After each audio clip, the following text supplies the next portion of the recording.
Hi, welcome to YoYo TV. Telangana రాజకీయాల్లో ఈటల రాజేందర్ పరిచయం అవసరం లేని వ్యక్తి. తెలంగాణ రాజకీయాల్లో ఈటల రాజేందర్కు ఒక ప్రత్యేక స్థానం కూడా ఉంది. తెలంగాణ ఉద్యమంలో కూడా కీలక పాత్ర పోషించారు. ఉమ్మడి ఆంధ్రప్రదేశ్ నుండి తెలంగాణ ప్రత్యేక రాష్ట్రంగా ఏర్పడిన తర్వాత ఆయనే తొలి ఆర్థిక మంత్రిగా కూడా పనిచేశారు.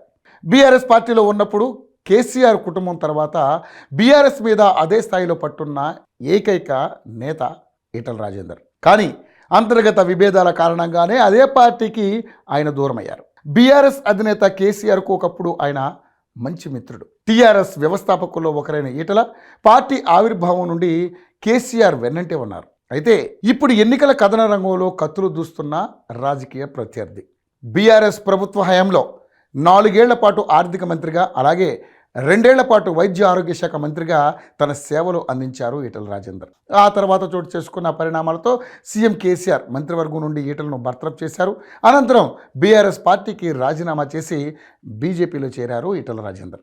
ఆ తర్వాత హుజూరాబాద్ బైపోల్లో బీజేపీ నుండి పోటీ చేసి అప్పటి అధికార పక్షాన్ని కూడా పక్కన నెట్టి ఘన విజయం సాధించారు. దీంతో ఆయన రేంజ్ ఎక్కడికి వెళ్ళిపోయింది. కానీ అప్పటి నుండి ఈటల రాజేందర్కు టైం అస్సలు బాగోలేదు. ఏం చేసినా రివర్స్ అవుతూనే వచ్చింది. కేసీఆర్ను ఓడిస్తానంటూ గజ్వేల్ నుండి బరిలో దిగిన ఈటలకు అటు గజ్వేలు ఇటు హుజూరాబాద్ 2 ప్రాంతాల ప్రజలు హ్యాండ్ ఇచ్చారు. దీంతో ఆయన అసెంబ్లీలో కూడా అడుగు పెట్టలేకపోయారు. కానీ ఇప్పుడు అదే ఈటల మరోసారి ఎన్నికలకు సిద్ధమయ్యారు. రేవంత్ రెడ్డి రాజీనామాతో ఖాళీ అయిన మల్కాజ్గిరి స్థానం నుండి పోటీ చేయాలనుకున్నారు. మరోవైపు అధిష్టానం కూడా తెలంగాణలో ఈసారి 10 స్థానాల్లో గెలవాలని కసరత్తు ప్రారంభించింది. ఇప్పటి నుండి ఎన్నికలకు సంబంధించి వ్యూహ ప్రతివ్యూహాలు సిద్ధం చేస్తోంది బీజేపీ అధిష్టానం. ఇందుకోసం ఏకంగా పార్టీ అగ్రనేత అమిత్ షా రంగంలోకి దిగారు. ఈ నేపథ్యంలోనే పార్టీలోని 2-3 నేతలు మల్కాజిగిరి పార్లమెంటు నియోజకవర్గం నుండి పోటీ చేయాలని భావిస్తున్నారు. మురళీధర్ రావు, ఈటల రాజేందర్ ఇద్దరు మల్కాజిగిరి నుంచి పోటీకి ఆసక్తి చూపారు. అయితే ఈటల రాజేందర్ వైపే అమిత్ షా మొగ్గు చూపుతున్నట్లుగా తెలుస్తోంది.